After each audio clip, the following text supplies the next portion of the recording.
las 21.407 palabras ordenadas en 4.434 líneas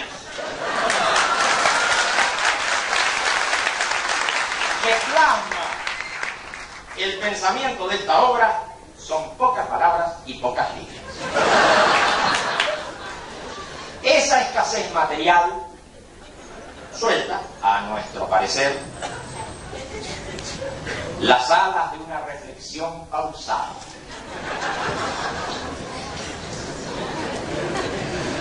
Nada mejor para redondear la información que citar la nota de la primera página de la presente edición, en la que se da cuenta de fechas y circunstancias asociadas a la producción de esta trilogía. Comienzas. La mirada interna quedó concluida hacia fines del otoño de 1972, siendo corregida en agosto de 1988. A su vez, el paisaje interno fue terminado en el invierno de 1981 y sufrió modificaciones también en agosto de 1988. Por último, el paisaje humano se redactó completamente en octubre del mismo año. Entre la primera publicación de la mirada interna y su corrección pasaron 16 años. En ese lapso, el libro circuló en numerosas lenguas de Oriente y Occidente, motivando el contacto personal y epistolar del autor con lectores de distintas latitudes. Ese hecho, seguramente, contribuyó a decidir la modificación de varios capítulos del escrito, porque se advirtió que los diferentes estratos culturales a los que arribaba la obra producían innumerables diferencias en la interpretación de los textos. Incluso hubo palabras que presentaron serias dificultades a la hora de la traducción y que más bien equivocaron el sentido primigenio con el que se las utilizara. Posiblemente, continúa diciendo el comentarista, formó parte del plan del autor haber realizado este ayornamiento de los dos primeros libros a fin de ensamblarlos con el tercero. Obsérvese que es en agosto de 1988 cuando se efectúan las correcciones y 2 meses después el tercer libro aparece terminado. Y es que el paisaje humano, si bien mantiene los rasgos fundamentales de estilo de las dos producciones anteriores, a diferencia de ellas destaca particularidades del mundo cultural y social, forzando un giro en el tratamiento de los temas que inevitablemente arrastra a todos los componentes de este cuerpo literario que luego conocemos bajo el título de Humanizar la Tierra. Y aquí termina la cita. Por nuestra parte, podemos decir que esta trilogía refleja el desplazamiento del punto de vista del autor desde la interioridad del ser humano hacia la exterioridad natural y social. En efecto, el primer texto a considerar es el de la mirada interna, que está referido a descripciones de fenómenos psíquicos que ocurren en distintos niveles de conciencia. Así, las alegorizaciones y el tratamiento simbólico de esos fenómenos, apoyados en la prosa poética, nos permite detener el fluir asociativo y plasmar estados cambiantes en cuasi objetos detenidos para su mejor disección. A esta forma de describir se le podría oponer otra, bien diferente, la del tratamiento conceptual y racional de los fenómenos del fluir de la conciencia, tal cual hace la fenomenología. Pero ¿cómo haríamos, por ejemplo, con la experiencia del simple transcurrir? Ya Husserl, en la fenomenología de la conciencia del tiempo inmanente, cita al Agustín de las Confesiones, en las que éste dice: cuando trato de comprender el tiempo, no lo experimento, y cuando lo experimento, no lo comprendo. Esto es así, sin duda, porque una de las funciones del concepto es la de detener los fenómenos para abstraer de ellos su estructura esencial. Pero ocurre que no es intención en la mirada interna hacer descripción de esencias, sino mostrar y sugerir por medio de alegorizaciones aquellos fenómenos que son significativos de un sentido, de una dirección, de la conciencia y de la vida. Recuérdese que antes de entrar en esas oscuras descripciones. Se recomienda al lector que tenga en cuenta la intención del autor y que observe una determinada actitud si quiere seguir el hilo por esos extraños laberintos.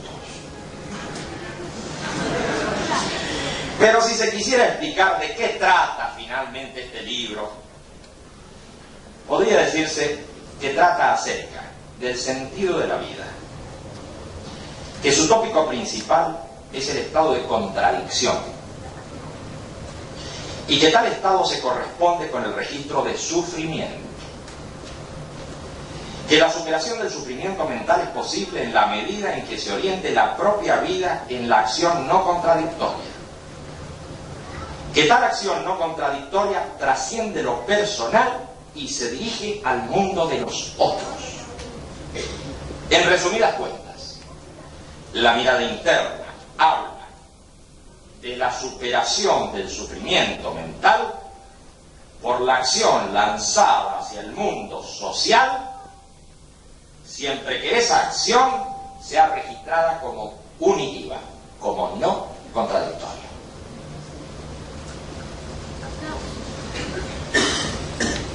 El segundo libro, titulado El paisaje interno, ha sido comentado en su momento, por lo que me remitiré en más de un punto a tales consideraciones.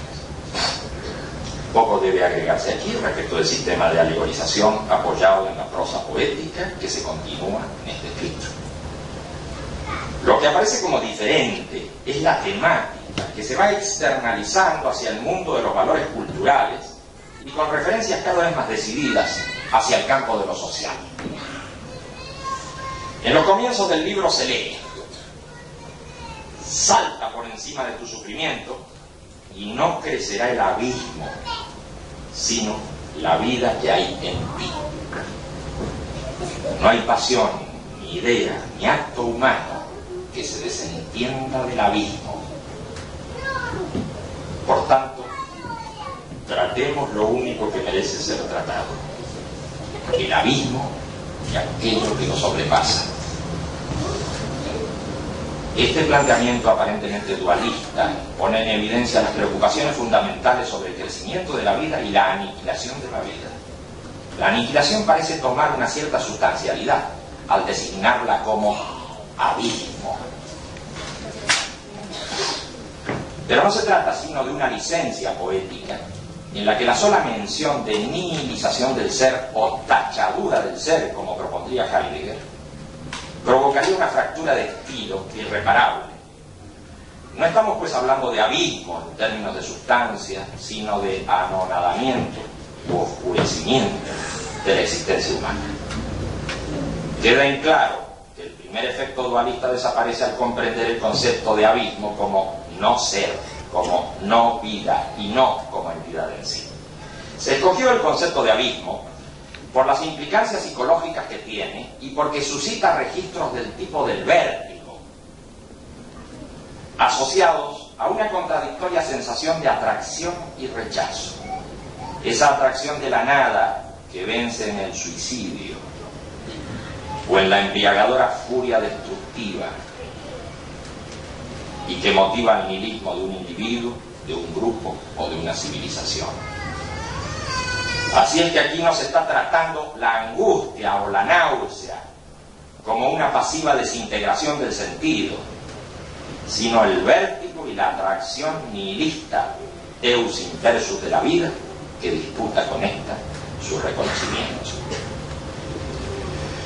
Si en el ser humano existe la libertad de elegir, entonces es posible modificar las condiciones que se preanuncian catastróficas en su mecánico desarrollo. Si, por lo contrario, la libertad humana es solo un mito piadoso, entonces no importa qué rumbo tomen los acontecimientos colectivos o la vida de los individuos, ya que la fatalidad gobierna los hechos. En el paisaje interno se afirma la libertad de la vida.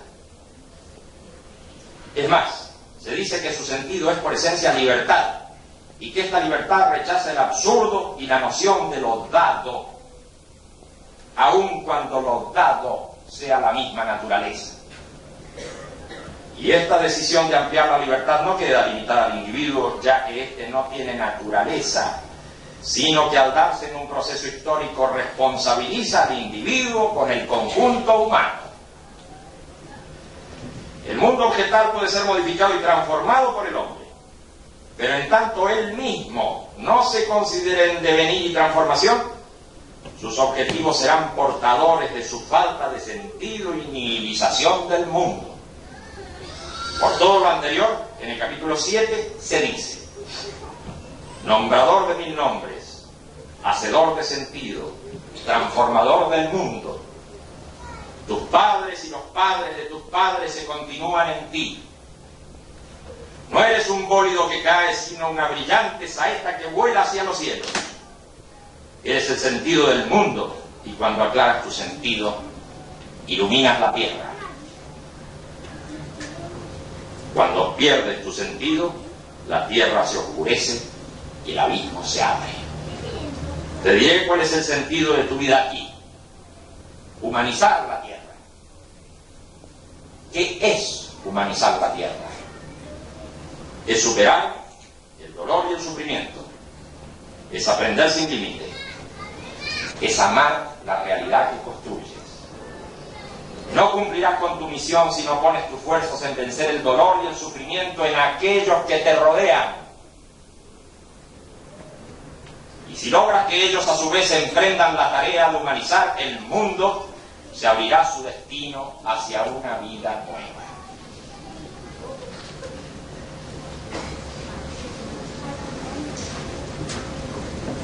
El paisaje interno trata, en resumidas cuentas, del sentido de la vida con referencia a la lucha contra el nihilismo en el interior de cada ser humano y en la vida social. Y exhorta a que esta vida se convierta en actividad y militancia al servicio de la humanización del mundo.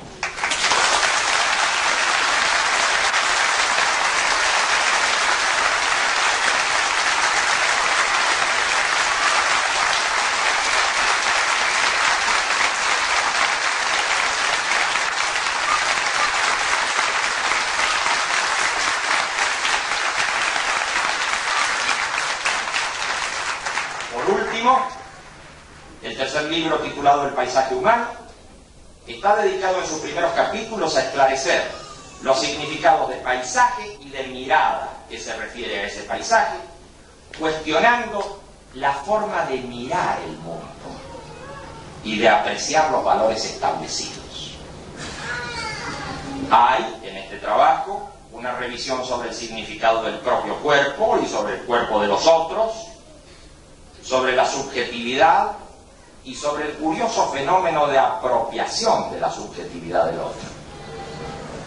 Consecuentemente, se desarrolla un estudio fragmentado en capítulos sobre la intención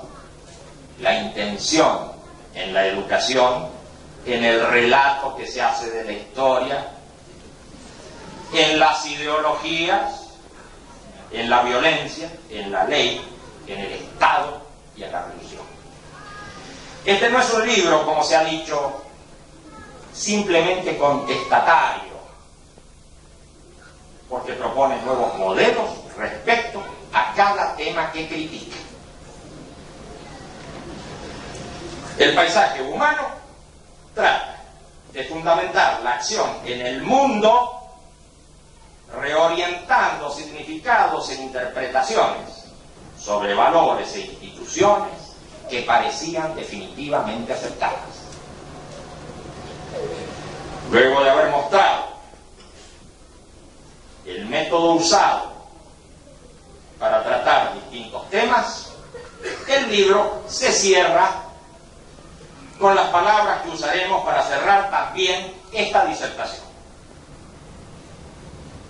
Es innecesario hablar de nuevas cosas si es que hay quienes se interesen en ellas y en la forma que hemos usado para hablar hasta aquí, porque ellos pueden hablar del mismo modo en que lo haríamos nosotros. Y, en cambio, si habláramos sobre cosas que no interesan a nadie, o con una una forma de expresión que no permitiera develarlas, sería un contrasentido seguir hablando para otros.